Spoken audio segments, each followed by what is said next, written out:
এখানে নূর আল্লাহ, এটা আল্লাহ তাআলা কোরআন, আল্লাহ তাআলা কোরআনকে বলছেন কোরআন হলো নূর। এই কোরআনকে কাফের বেঈমানরা ফুমাইরা পুরাই দিব, নিবাই দিতে চাইবে, কিন্তু আমি আল্লাহ এই কোরআনকে বিশ্ববাসীর সামনে আরো সুস্পষ্ট করে রাখবো, কেউ নিবাইতে পারবে না। সমস্ত কোরআন মানুষের জ্বালায় পুড়ে শেষ করে দিতে পারে, তারপরেও পৃথিবীর জমি থেকে আল্লাহ কোরআন নিশ্চিন্ন করতে কেউ পারবে না। লক্ষ লক্ষ কোটি কোটি মানুষের সিনার মধ্যে আল্লাহ তাআলা সেই কোরআন সূরা ফাতিহা থেকে সূরা নাস পর্যন্ত একবারে প্রত্যেকটা হরফ, প্রত্যেকটা নুক্তা, প্রত্যেকটা হারকত যেভাবে আছে সেইভাবে আল্লাহ খুলাই কইরা মানুষের অন্তরের মধ্যে রেখে দিয়েছেন, রাখবেন কিয়ামত পর্যন্ত। কেউ চাইলে সে কোরআনকে নিভাইতে পারবে না। এরপর আয়াতে আল্লাহ তাআলা কি বলেন? ইন্না বাতশা রাব্বিকা লাশাদীদ। ঠিক আছে, এক প্রেক্ষাপট, এটা আর এক প্রেক্ষাপট, কিন্তু দুইটার সাথে সামঞ্জস্য আছে, সম্পর্ক আছে। আল্লাহর কোরআনকে নিভাইতে চাইছে কারা? কাফের বেঈমানরা, যারা কোরআন মানে না, দিন মানে না, তারা নিভাইতে চাইছে। তারা খুব শক্তিশালী, খুব দম্ভ দেখাইছে যে আমাদের চাইতে শক্তিশালী কে আছে, কিসের আল্লাহ কিচ্ছু মানে না। তো আল্লাহ বলেন ইন্না বাতশা রাব্বিকা লাশাদীদ, যতই শক্তি দেখাও না কেন, নিশ্চয় নিশ্চয়, ইন্না নিশ্চয় নিশ্চয়, বাতশা রাব্বিকা লাশাদীদ, তোমার প্রভু যখন ধরবে তখন শক্ত বইরাই ধরবে। তোমার প্রভুর ধরা পাকড়াও বড় শক্ত ধরা, যখন ধরবে তখন আর ছাড়বে না। এই জন্য নবী করিম সাল্লাল্লাহু আলাইহি ওয়াসাল্লাম বলেন যে কখনো কোনো কারণে অহেতুক অযথা মানুষকে কষ্ট দিবা না, কোনো মানুষকে মাজলুম বানাইবা না। মাজলুম মানে যে জুলুমের শিকার হয়, অন্যায়ভাবে যাকে আক্রমণ করা হয়, আঘাত করা হয়, তাকে বলা হয় মাজলুম। আর যেই করে তাকে বলা হয় কি? জালেম। আল্লাহ বলেন যে জালেম হইও না, মজলুম হওয়ার চেষ্টা করো। নবী সাল্লাল্লাহু আলাইহি ওয়াসাল্লাম বলেন কোন মাজলুম যখন আল্লাহর কাছে দোয়া করে, স্পষ্ট হাদিস, রাসূল বলেন যে মজলুমের দোয়া আর আল্লাহর মাঝখানে কোনো পর্দা থাকে না। মাজলুম যা বলে আল্লাহ তাআলা তাই সম্পূর্ণভাবে কবুল করে নেন। এরপর আল্লাহ তাআলা মাজলুমকে একটা আশ্বাস দেন। আল্লাহ বলে মাজলুম তোমার দোয়া আমি কবুল করে নিয়েছি। এবার আল্লাহ তাআলা আশ্বাস দেন মাজলুম তোমার দোয়ার ফল অবশ্যই তুমি পাইবা, তবে এখনই যে পাইবা এটা না, এখনই যে তোমাকে দিয়ে দিব এটা না, হতে পারে 5 বছর পরে, হতে পারে 10 বছর পরে, হতে পারে 17 বছর পরে। যখন আমার সময় আসবে তখন তোমার দোয়া আমি ঠিকই কবুল করে নেব।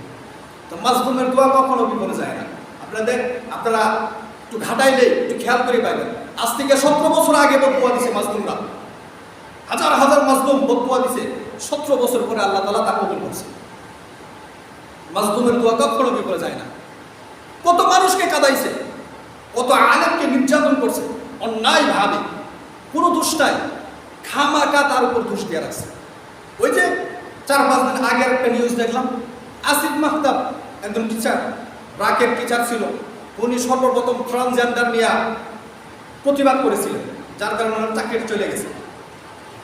ওনারে ওই যে কোটা আন্দোলনের মিছিল গেল, কোটা আন্দোলনের ছাত্রদের পক্ষে মিছিলে দাঁড়ায় উনি বক্তব্য দিয়েছিলেন যে আমি তোমাদের সাথে আছি। কি জন্য ছাত্রদের সঙ্গী হলেন, সাথী হলেন? এই জন্য আসিফ মাহতাবকে গ্রেফতার করছে, চোখ বাইন্দা ওনারা রাখছে সেই আইনা ঘরে।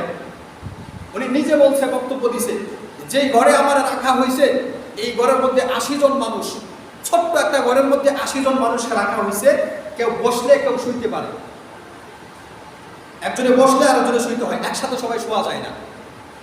এবং সেইখানে মানুষের বোতল খুঁজতো, বোতল, যে একটা বোতল পাইতো সে মহা খুশি। কেন বোতলটা কি করতো? বোতল মাথায় দিয়া শুইতো, মালিশ বানায়া। এত কষ্টের মধ্যে ছোট্ট একটা টয়লেট ছিল, বাথরুম, এটার ভিতরেই। আপনারা যেভাবে টয়লেট বানাইছেন পুরা ছাদ দিয়া, ওইভাবে না, ওই যে আমাদের প্রস্রাবখানার মতো অর্ধেকটা ইয়া দিয়া, ওয়াল দিয়া, এইভাবে একটা টয়লেট বানাইছে। এখানে সবাই টয়লেট করতে পারতো না। আসিফ মাহতাব কিন্তু ওনার বাম পায়ে সমস্যা, উনি লাঠি বর্দে হাঁটেন, আর একটা পাও ঠিক আছে, উনি কোমর ছাড়া বসতে পারে না।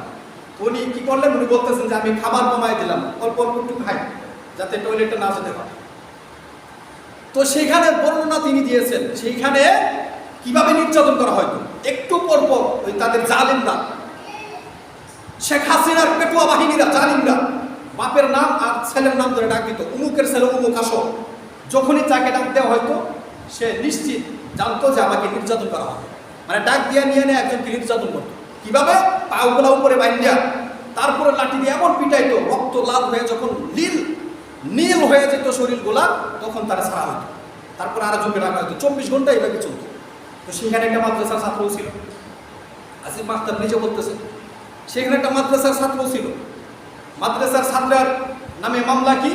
সে নাকি পুলিশ হত্যা করছে, তার নামে মামলা দিছে, দিয়ে এখানে ধরে নিছে। তো তারে ধরে নিয়ে এমনভাবে পিটাইছে, সে হাইটে আসতে পারতেছে না। যখন তাদের কাছে আসলো, এখানে যারা ছিল তারা জিজ্ঞেস করলো ওই মাদ্রাসার ছাত্রকে, তোমার নামে কি মামলা আর কি বললে তোমার পিটাইছে? তো সে বলতেছে, আমার নামে পুলিশ খুনের মামলা দিছে, আমি নাকি পুলিশ হত্যা করছি। তো আমার এখানে ধরে নিয়ে আমার বলতেছে যে স্বীকার কর, তুই পুলিশ হত্যা করছো, স্বীকার কর। তা আমি তো হত্যা করি নাই, আমি কেন স্বীকার করবো? আমি স্বীকার করি নাই। তো তারপরে আমরা বলতেছে, তুই কি কোরআন পড়স? আমি কোরআন পারি। তো শোনা, আমি কোরআন শোনাইলাম। অর্থ পারস? হ্যাঁ পারি। অর্থ শোনা, আমি অর্থ শোনাইলাম। তো আর তারা কোনো সুযোগ পাইল না। এরপরে বলতেছে, রবীন্দ্রনাথ ঠাকুরের বই পড়ছস? যে হ্যাঁ পড়ছি। পড়ছস কেন? রবীন্দ্রনাথ ঠাকুরের বই পড়ছস কেন? এটা তোর অন্যায়। এত হিন্দুর বই কিন্তু পড়ছস, তোর পিটানো হবে। আরে বাবু বাইন্দা পিটাইছে, মানে এটা কারণ অন্যায়ভাবে মানুষকে এখানে নেওয়া, খুন করা হয়েছে, ঘুম করা হয়েছে। অনেককে এখনো পর্যন্ত খুঁজেই পায় না, আছে না মারা গেছে, তাদের লাশ জীবিত বা মৃত কাউকে এখনো পর্যন্ত খুঁজেই পাওয়া যায় না। এভাবে মানুষকে জুলুম করা হচ্ছে, অত্যাচার করা হয়েছে।